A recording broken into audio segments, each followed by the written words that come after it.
talking more about Trump. Oh boy. This is like a week ago, but whatever. Totally fine. I wanted to talk about some of this stuff as well. Yeah, honestly, just the fucking rhetoric of these people. Like, they're probably more happy than the left is that Charlie's dead, because they get another martyr to fucking shrill for. Unironically. That's the saddest part of it. None of those people on the nobody there. Nobody cares. His family will care. His friends will care. His coworkers will care. And that's about it. Everybody else is just gonna fucking milk that shit hard. And they're never gonna shut up about him. For like years we're gonna hear about Charlie Kirk. And it's gonna be like the only thing they have to bring up, really. Other than the Trump shit. Well, this is muted. Professional streamer. Don't worry about it. I don't know why more people are not covering this story, but President Trump, as well as Secretary of Defense Hegseth, and probably a whole bunch of people at the Pentagon, just murdered 11 civilians. Murdered, like homicide, like actual war crimes. And maybe most horrifying of all, the Trump administration argues that as long as they label you a terrorist, they can and will murder you anywhere in the world without due process. On September 2nd, 2025, the Trump administration announced that the US military had blown up a boat in the Caribbean in international waters. The vessel was supposedly, and we'll talk about that supposition later, carrying members of Tren de Aragua, a Venezuelan criminal network that the Trump administration has labeled a foreign terrorist organization earlier this year. 11 people were killed. Wars have been fought over less than what has just happened. Marco Rubio, the Secretary of State, National Security Advisor, U.S. Archivist, and head of USAID, and why not, manager of your local Olive Garden, posted a grainy video of the strike on Twitter. While at the same time, Secretary of Defense Hegseth appeared to reject the concept of international law. We have the absolute and complete authority to conduct that. First of all, just the defense of the American people alone. And just after this US attack, the Department of Defense rebranded itself the Department of War, which it cannot do, and deployed 4,500 sailors, Marines, 8 warships, a nuclear attack submarine, and 10 What did I say? I said it last week when he changed the name. It's kind of weird that if you don't want to do any war, if you don't want to do any fucking weird shit, that you change your fucking Department of Defense to the Department of War. Like, it's pretty telling, my dude. F-35s to the Caribbean. And Venezuela responded by mobilizing militia forces, calling it an act of aggression. Yeah! Because nothing says Nobel Peace Prize winner like blowing up non-combatants in boats that can't reach the US in international waters. And reports are that many people at the Department of Defense are starting to lawyer up because of these actions. And while the president may have immunity for official presidential acts, nobody else does. And it seems the White House is still looking for a legal justification for what sure looks like war crimes. But this is a Oh, that Supreme Court justice decision burning hard. I don't get why people... Well, I guess they do kind of have immunity. Trump has immunity, and he can just pardon them for anything they do. So technically, in a way, they do have immunity. But, yeah, something tells me it's not gonna last very long. Just a hunch. Just a little bit of a hunch. You know, from yours truly. Oh, where am I pointing? constitutional and criminal mess. But how did we get here? In February, the Trump administration designated Tren de Aragua as a foreign terrorist organization. Secretary of Defense Pete Hegseth said, quote, "All options will be on the table if we're dealing with what are designated to be foreign terrorist organizations who are specifically targeting Americans on our border." Okay, but the boat that the military blew up was not at the US border. It was in the Caribbean, and it was in international waters, and Trump officials did not even know where it was going. Trump has said the small boat was headed for the mainland USA. Rubio said it was headed to some other country. Later, Rubio claimed it would eventually reach the United States. And it looks like it took the administration almost a week to set forth any legal authority for the strike. But Hegseth did not cite a legal authority that gives Trump the right to kill drug smugglers. Instead, he said, "We have the absolute and complete authority to conduct that." J.D. Vance was similarly cavalier, saying, quote, "Killing cartel members who poison our fellow Americans is the highest and best use of our military." I guess he fell asleep when he was assuming the conclusion fallacy at Yale Law School. And when pressed by someone who said killing someone without due process was a war crime, Vance said, quote, "I don't give a shit."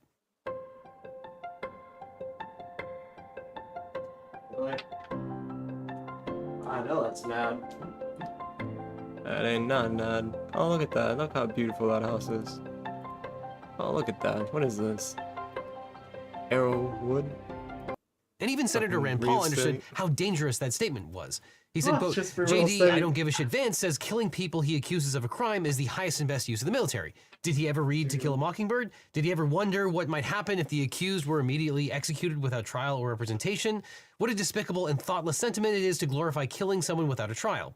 And as Paul points out, if the 11 people were bringing illegal narcotics into the US, the criminal justice system is equipped to handle it. We assume these people were bad people and drug dealers, but if they were caught off the coast of Miami, we would stop the boat. If they don't shoot at us, we don't shoot at them. They're confiscated, they're put in jail. To which I would add, even if those people were convicted of the most heinous version of the crimes they are accused, none of those carry the death penalty, and yet they were executed. Now, the government has yet to identify the 11 people by name, nor have they provided any details about who they were, what evidence the government had that they were smuggling drugs, but Trump said the people on the boat were smugglers. On the boat, you had massive amounts of drugs. But we don't know if that was true, and we have every reason to be skeptical. An official who has, quote, years of experience fighting drug cartels told the New York Times that people on the boat might have been migrants who were being smuggled. So while it's possible some of those people were involved in drugs, it's also possible that some were involved in human trafficking, and some of those people might have been victims who exploded. And traditionally, the Navy or Coast Guard interdicts vessels involved in trafficking and smuggling. But after the incident, Marco Rubio said those days are over. Quote, instead of interdicting it, on the president's orders, we blew it up, and it'll happen again. But so far, U.S. intelligence agencies have not presented public evidence linking the vessel to the gang or narcotics trafficking at all. He told us to, so we blew it the fuck up. If you ever wonder why I'm not a cop, why I don't work for the government, why I don't put my skills to, like, the nation or whatever, there you go. You fucking tell me to blow something up, I'm gonna blow something up, alright. It just ain't gonna be what you want me to.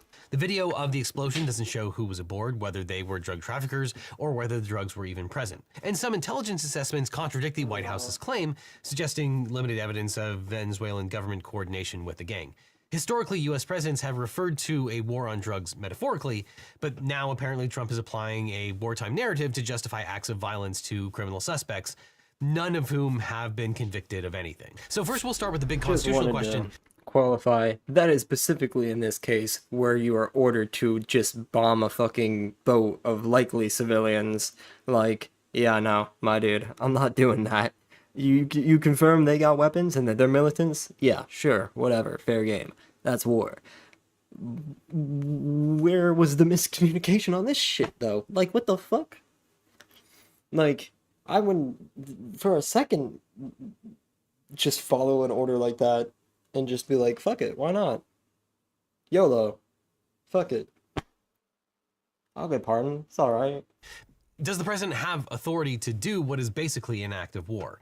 The Constitution splits war powers between Congress and the president. Only Congress can make a declaration of war. Congress also has the power to raise armies, fund the use of the military force, and establish rules on how the military operates. But Article 2 makes the president commander-in-chief.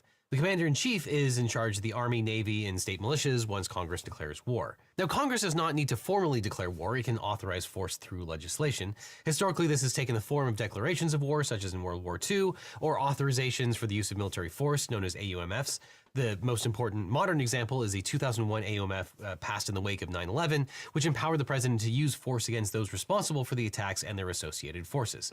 Now, it appears that the administration blew up the vessel before they decided what legal basis they would cite to justify it. But afterward, the White House spokesperson, Anna Kelly, said the strike was, quote, conducted against the operations of a designated terrorist organization and was taken in defense of vital U.S. national interests and in the collective self-defense of other nations.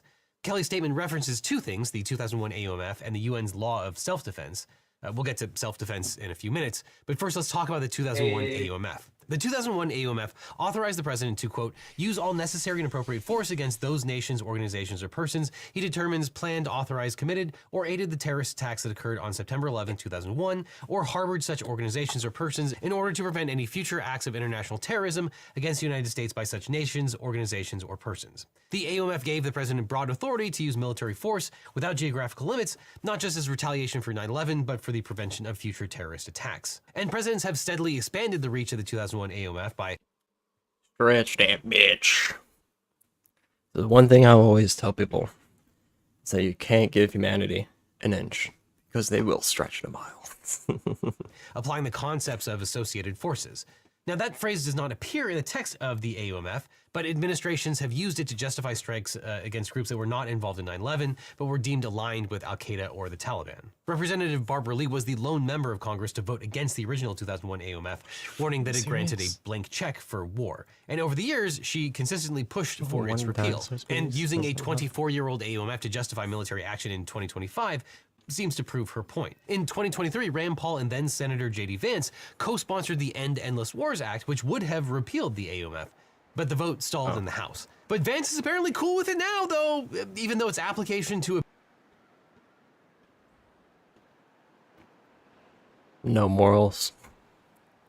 No real, like, this is what they were just bringing up, like, oh, you have no real principles, you have no real morals, and then, like, next video, oh yeah, he used to believe this, but no, now that it's because it's our Lord and Savior, Donald Trump, we can make an exception to the rule, obviously. a putative drug smuggling boat is completely Don't worry about it, absurd. we got this. And it should probably go without We saying come that a back from Venezuelan this. drug smuggling group in 2025 has no link to 9/11, Al-Qaeda, or the Taliban.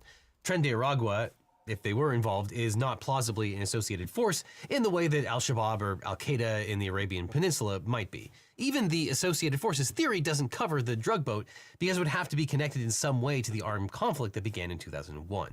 Now, Vance went so far to say that the military's top objective should be murdering drug dealers, and that is facially preposterous. The Venezuelan smugglers, even if violent, are criminal actors, not combatants in the 9/11 conflict.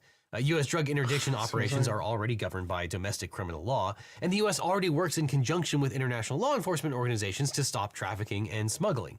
These activities are also governed by international law enforcement treaties. Now, when we're talking about acts of war, layered on top of this is the War Powers Resolution of 1973, which requires the president to notify Congress within 48 hours of hostilities and withdraw forces within 60 to 90 days unless Congress authorizes further actions. Presidents of both parties have largely treated the resolution as unconstitutional, but they still filed the required reports. Now, President Trump submitted a report within 48 hours as required by the resolution, so the clock for withdrawal of U.S. forces is now ticking.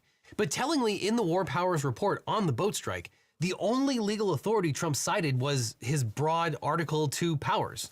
He also didn't mention any specifics about who was targeted and killed, or their participation in any prior armed attack or imminent attack. It simply states that the U.S. struck, quote, that was assessed to be affiliated with a designated terrorist organization and to be engaged in illicit trafficking activities. And although the boat was supposed to be affiliated with Tren de Aragua, that detail is omitted here. The summary of what the boat was doing, illicit trafficking, does not say what was being trafficked and where it was going. Trafficking in narcotics or human beings is criminal, but not all crimes are acts of war or terrorism. In fact, the vast majority are not. The report does not say that the designated terrorist organization was involved in the armed conflict against the United States, and you could arguably treat this as an admission that Trump killed civilians since the report says they were involved in activities that were criminal, but fall short of our general understanding of terrorism. And we'll talk about this in a second, but the report says the president believes that the attack is justified under the international rules of self-defense. Now, when any president orders a military strike, the world holds its breath. But it's no surprise that Trump's strike on the Venezuelan boat was covered by almost 500 sources,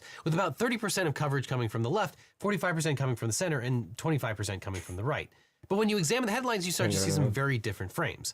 From the left, sources use language like targeted killing and typically make little mention of the vessel's alleged connection to drug trafficking. In contrast, headlines from the right are celebratory, praising Trump and Hegseth for blasting narco-terrorists to the bottom of the ocean.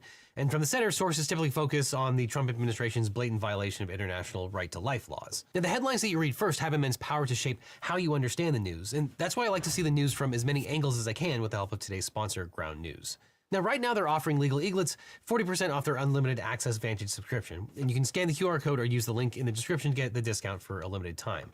But Ground News gathers related articles from around the world and across the political spectrum, so you can see the bias and compare coverage. Every story comes with a quick visual breakdown of the political bias, factuality, and ownership of the sources reporting, all backed by ratings from 3 independent news monitoring organizations. And they just added a feature that covers podcasts on major stories. Now, I love their blind spot feature, which shows you stories that are underreported by either side of the political spectrum.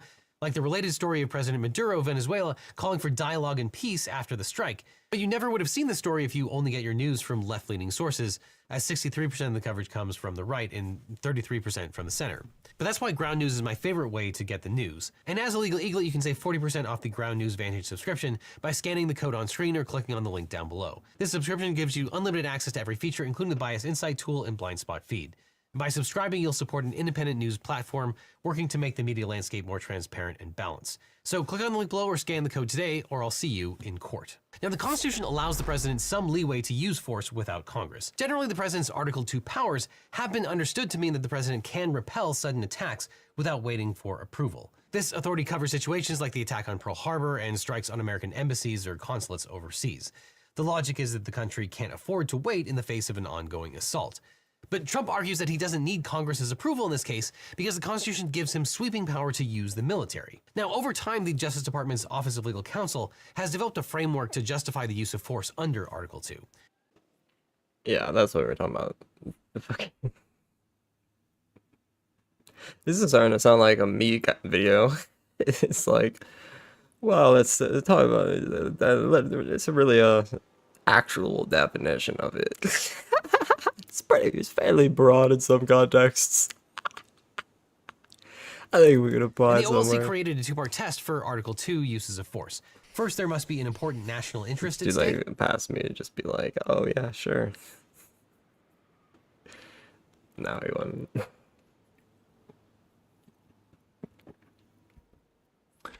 Fuck. And second, the use of force may not constitute war in the constitutional sense. And the OLC defines the national interest to include protecting U.S. citizens, promoting regional stability, supporting international organizations like NATO and the UN, and deterring the use of chemical or nuclear weapons. And what ties these examples together is that they are at least plausibly connected to U.S. security or its global obligations, even if critics think the categories are too broad. Now, the Trump administration labeled the Venezuelan drug boat as narco-terrorism, but the label doesn't really fit within the OLC's concept of national interest. Unlike embassy bombings or assaults on American personnel overseas, we have no evidence that the drug boat was targeting Americans, or even going to America. And smuggling drugs has always been handled as a criminal law problem. Now, there's no information that would lead us to believe that the Venezuelan boat represented some sort of evolution by drug cartels into more dangerous threats. And the administration didn't even bother to claim that the boat was linked to weapons of mass destruction or terrorist acts. And unlike Syrian chemical weapons or Libya's civilian massacres, there's no international peace and security hook here either. The US hasn't promised NATO or the UN that it would use force against Venezuelan drug traffickers. And the second part of the OLC test is whether the use of force falls short of war in the constitutional sense. And OLC has said that war means sustained large-scale hostilities. The executive branch believes that limited strikes, targeted raids, or short air campaigns don't require congressional authorization. And we determine whether something looks like a war by considering what kind of mission it is, whether it's limited in scope, and how long it will last. But the way presidents separate war from not war is often inconsistent. For example, according to the OLC, Obama's 2011 Libyan strikes were limited despite lasting for many months. And those strikes were rightfully extremely controversial and extremely criticized. And if you look at the nature, scope, and duration of the drug boat operation, it could be construed as an act of war. A strike against a vessel carrying narcotics is not a defensive military necessity or a humanitarian mission. Now, obviously at the moment, the strike hasn't led to a He said it. controversial and extremely criticized. And if you look at the Also, I'm not 100% about that because I don't know the history of this. He would know better than me. I'm just gonna go on a limb and say that Legal Eagle here is probably correct on that. nature, scope, and duration of the drug boat operation, it could be construed as an act of war. A strike against a vessel carrying narcotics is not a defensive military necessity or a humanitarian He said a lot. mission. Defensive Now, obviously, at necessity. the moment, the strike hasn't led Yeah. I mean, unless you had literal somebody on the inside giving you intel, yeah, there's a shipment of fucking guns or drugs. We're heading for America. You could ambush us here in the freaking whatever Pacific Atlantic Ocean we're crossing. I don't know. Wherever you're coming from. Where these people said they were coming from? Didn't he say they were from Venezuela? They'd have to. That's the.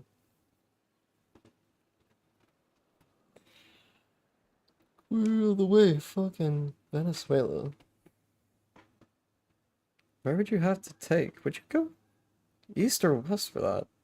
They're like literally on the opposite. Almost that. No.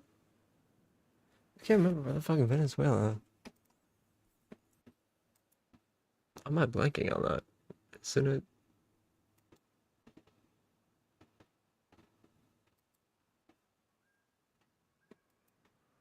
I think you would come up from the right, wouldn't you? Yeah. Which ocean is that then? Yeah, you would come up the right. So it would be the Atlantic. Yeah, I was thinking about that. I almost said, I guess they could technically cross the Caribbean and go over through the new Gulf of America. Apparently Google changed it. God damn it. Fuck. I guess you could just like cross the Gulf of America and just like drop down in New Orleans. Or Miami, I guess. I guess that is closer. Yeah, so you would North Atlantic.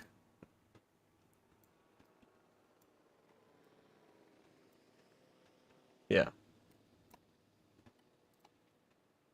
Glad I actually got that right. To a broader conflict, but the risk of escalation with Venezuela is real, especially considering the U.S. troop buildup in the Caribbean. Now, as for the duration, obviously this was so far a very brief strike, but Trump has already promised it won't be the last one. And if we accept this rationale and use it for future military attacks, then this looks like the start of a kind of creeping military campaign. Now, it's not necessarily dispositive, but there are rules on the use of force under international law. Article 2, Section 4 of the UN Charter provides that a member state cannot threaten or use force against the territorial integrity or political independence of another state, or in any way that diverges from the purposes of the UN, but not all use of force is illegal. States generally can use force within its territory to repel an attack. And Article 51 of the Charter makes one big exception to the rule against using force, and that's self-defense. If a country is attacked, it can defend itself with force as long as it reports those actions to the UN Security Council. Over the years, courts and scholars have also read Article 51 as incorporating a broader principle from This also works the same way for the self-defense and defense of necessity that I use to engage in vigilantism. It has to be through the system. You have to call the authorities. You have to let them know what happened. You have to give them a statement. You have to actually like tell the truth and hope that the witnesses like saw what happened, or like there's a camera that saw what happened that could back up your story. This is why I always say you shouldn't be doing this if you can't do it right, and if you can't do it honestly. You do have to like check all those boxes off in order to, even for somebody like me who like even back when I was a child vigilante, I had to like every single time I got into a fight on school grounds. I mean, it's just school policies are separate, but they make you give a statement for that. And depending on whether or not you're in high school, depending on whether or not there's a correctional officer, mine had two deputies who would patrol around the school at any given time, sometimes 3 or 4 if we were having like an assembly or a big, whatever field day, whatever kind of thing. Oh my God, it is not about the storm again. Fuck you. I just made all this money back. Oh, sorry, I didn't mean to get interrupted by the fucking game in the background. I just came out of bankruptcy, please.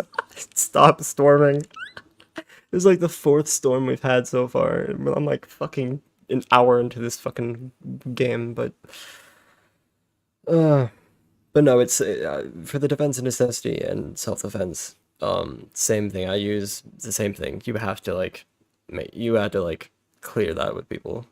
Well, don't have to necessarily clear it with people, but when push comes to shove and something does happen, and like it, now there's like authorities have to get involved, you have to play along with them. You can't just like ignore them or run away from them or refuse to answer questions because you're just gonna look fucking guilty as fuck. You just have to like hope there's enough evidence to back up like your statements and just be fucking honest about it. Because that's unironically all I ever did. And because of that, like I'm sure there were times they wanted to get me on some shit, but they couldn't because like I had witnesses or there'd be a camera or something that backed me up. Like, yeah, it was pretty much self-defense. Yeah, he's not fucking around. Like, why are you always coming in here all the time? And it's like, yikes. Don't worry about it. I just happen to have some bad luck, right place, right time. That's what I used to tell people. And they actually bought it too. That was the funniest shit to me. Since I was like, 11 upwards, that's what I just say. It's like, yeah, I just happen to get unlucky. Happen to end up in a lot of these situations, right place, right time. Like, ironic. I still can't believe only 2 people figured it out. Granted, one of them was kind of my, head of the school, which, whatever, figured it out, but Jesus.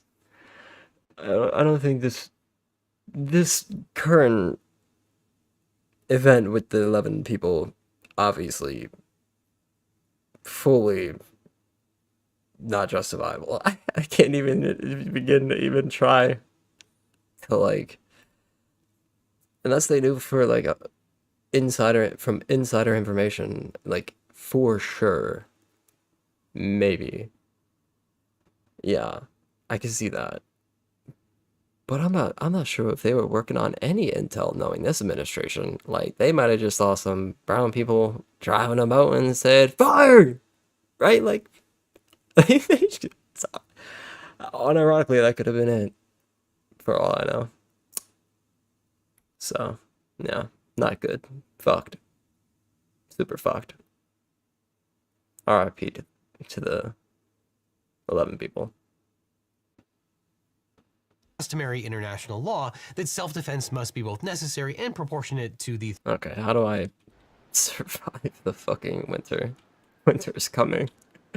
It's going to fucking bankrupt me again. I'm so mad. threat faced. In his letter to Congress, Trump asserted that his actions were justified by a broader concept of self-defense. He cited the, quote, inability or unwillingness of some states in the region to address the continuing threat to United States persons and interests emanating from their territories. This idea first gained traction during America's global war on terror. Some states led by the U.S. contend that the use of self-defense against a non-state actor on the territory of a third state without the consent of that third state is legal if the non-state actor has undertaken an armed attack against the state and the third state is unwilling or unable to address the threat posed by the non-state actor. And this addresses the scenario where a terrorist organization is permitted to operate in a country, like Al-Qaeda in Afghanistan before 9/11, or has de facto control over part of a country, like Hezbollah in Lebanon or ISIS in Syria. This theory of self-defense was championed by George W. Bush and extended by President Obama. Their argument was that if other countries become a safe haven for terrorists, and those countries will not or cannot act, America is allowed to defend itself from threats originating in the third state. But the unwilling or unable standard is not universally accepted. Critics argue that it undermines territorial sovereignty because powerful nations can just unilaterally decide that another country isn't doing enough and then send in drones and missiles, effectively bypassing the UN Security Council. And that's what President Obama did when he dramatically expanded the use of drone strikes as a counterterrorism tool, targeting suspected terrorists in Pakistan, Yemen, and Somalia. The CIA and the US military even used signature strikes, which targeted individuals based on patterns of behavior or association with suspected terrorist activity rather than confirming their identities. These drone strikes also resulted in civilian casualties, and they set a dangerous precedent for killing people without due process. And again, at the time, they were extremely controversial and are still extremely legally dubious. But Secretary of Defense Pete Hegseth said, quote, a drug cartel is no different than Al-Qaeda, and they will be treated as such. Trump has even claimed that President Nicolas Maduro runs the organization. But U.S. intelligence doesn't back up those claims. Even under the very broad unable or unwilling standard, the Trump administration hasn't proven that Tren de Aragua as a non-state actor has taken over Venezuela and that the Venezuelan government is unwilling or unable to stop them from attacking the U.S. Also, they are not actually attacking the U.S. And as controversial and legally dubious as the Obama airstrikes were, this is something else entirely. There's zero connection to any active theater of war, any past acts of war, and any act of terrorism. And there's another wrinkle to international law. Under all these theories of self-defense, the force used must be necessary and proportionate to the threat. Was it necessary to blow up this boat? It certainly doesn't seem like it. The U.S. has not alleged that it killed those people as a last resort. In fact, Rubio has admitted the boat could have been intercepted rather than destroyed, which proves the government had alternative options to address the alleged threat that it posed. The Navy and the Coast Guard have interdicted drug smuggling boats countless times before. And the circumstances also don't show the use of force was proportionate to the threat. For force to be proportionate, it must match the nature of the threat and use no more force than necessary to repel an attack or deter an imminent one. The administration suggested that there were drug smugglers on the boat and that they posed a threat to the US, I guess because in general drugs are bad. But this is wildly different from a situation where a boat full of Al-Qaeda fighters are headed to Miami to blow up a federal building, for instance. And the US hasn't even proven that the boat was headed to the US mainland in the first place. Rubio initially said that the alleged drugs on board were probably bound for Trinidad or another Caribbean country, but Trump said it was headed to America, and Rubio later said that the US believed the vessel, quote, was headed towards eventually the United States. So if the US did not destroy the vessel, what would have happened? Well, according to Rubio's current theory, it would have stopped in a Caribbean country and then made its way into the US, where it might have smuggled drugs into America. And JD Vance says Americans would later die of drug overdoses. This is a ludicrous extension of the law of self-defense, which is all probably why there are a whole bunch of people at the DoD starting to lawyer up. When we hit that first 1 million in sales in our first year of business, it was surreal. This is definitely My dude. I wish my life was that easy. I wish the way I did things was that easy. I could just, you know, the things I could have justified going after. Like, you can do that game with literally anything.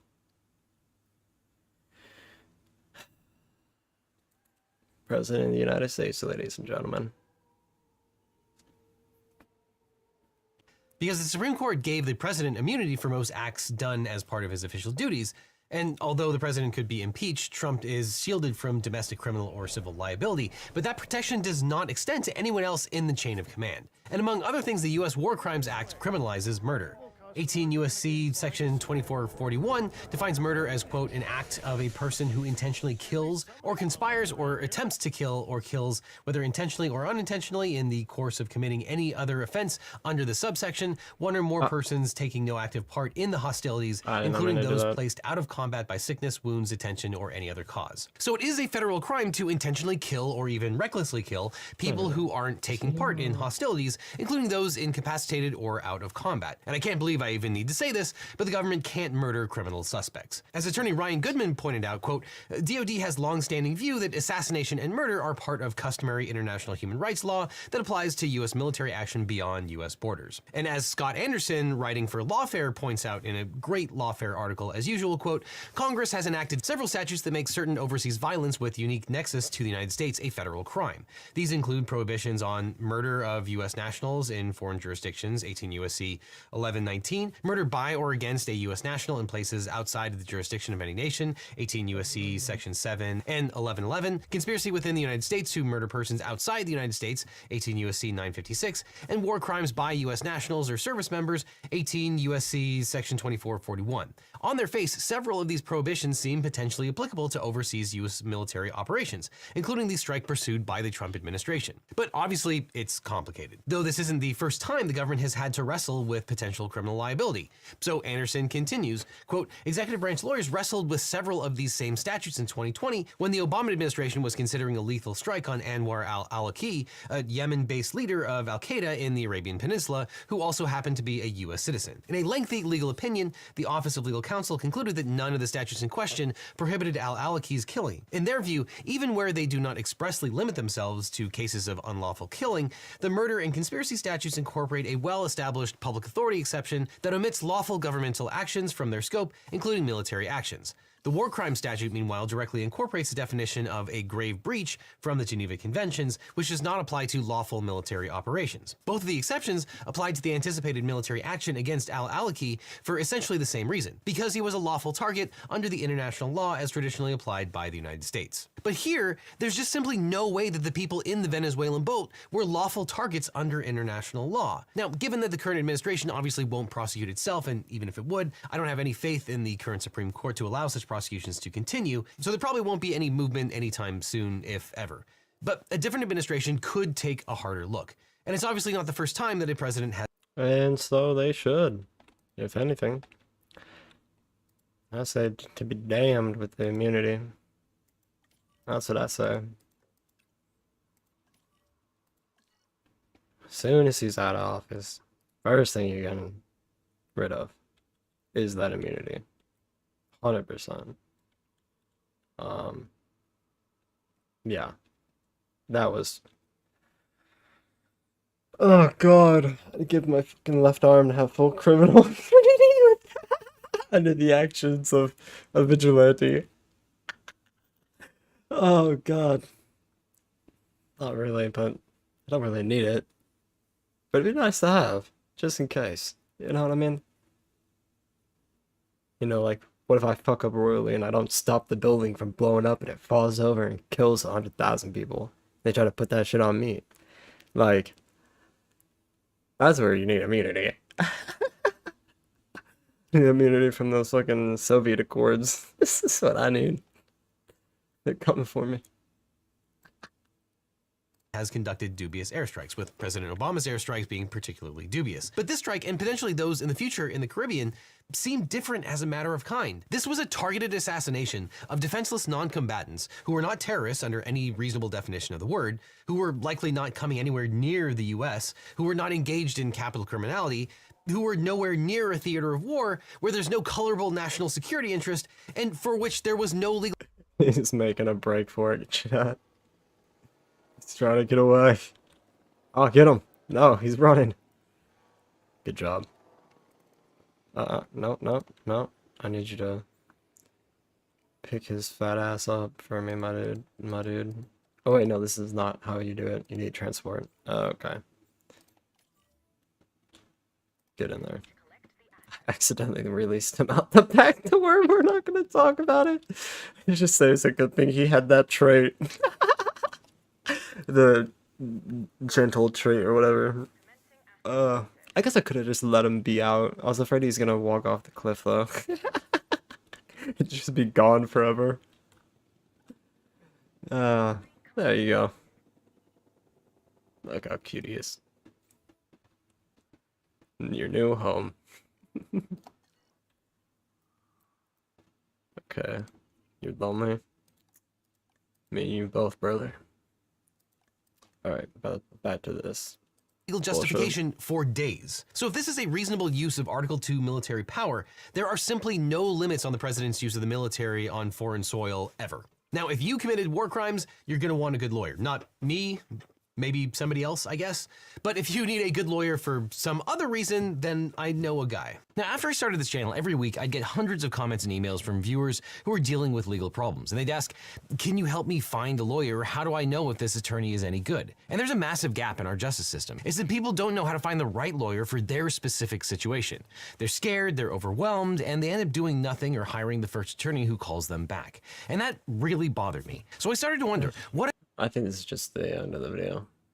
if there was a different way? What if we could build a law firm that actually lived up to the values that I talk about on this channel? Transparency, accessibility, and putting clients first instead of chasing billable hours. A firm where you don't need to pay anything up front and your lawyers only get paid if you do, to maximize your opportunity for justice. So a few years ago, I decided to fix that problem.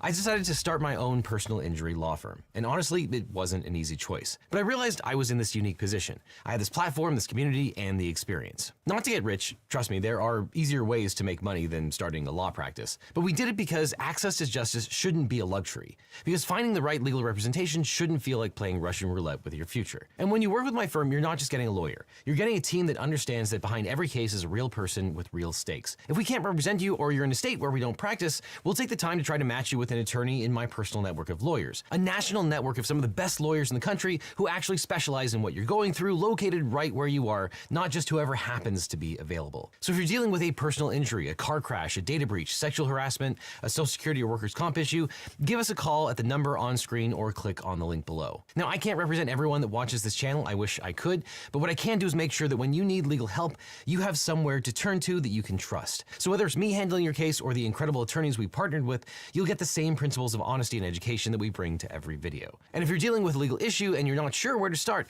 check out the link in the description. Let's have a conversation about how we can help you find not just a lawyer, but the right lawyer for your situation. Because at the end of the day, that's what this is all about, making sure that when life gets complicated, you don't have to face it alone. Which is why when you need a lawyer, you don't just need a legal team, you need the Eagle team. It drives your marketing. True. Ooh. Government's gonna need some good lawyers. Jesus Christ. Like, I just...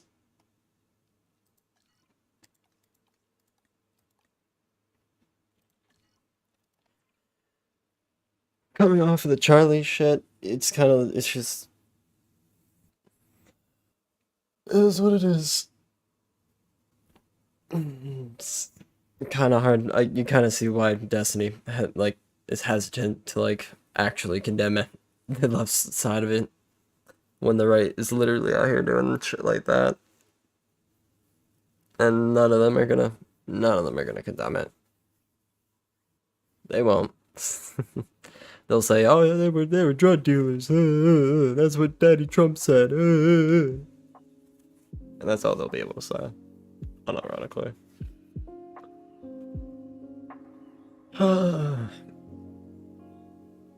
I totally fucked this park, by the way. It's fucked.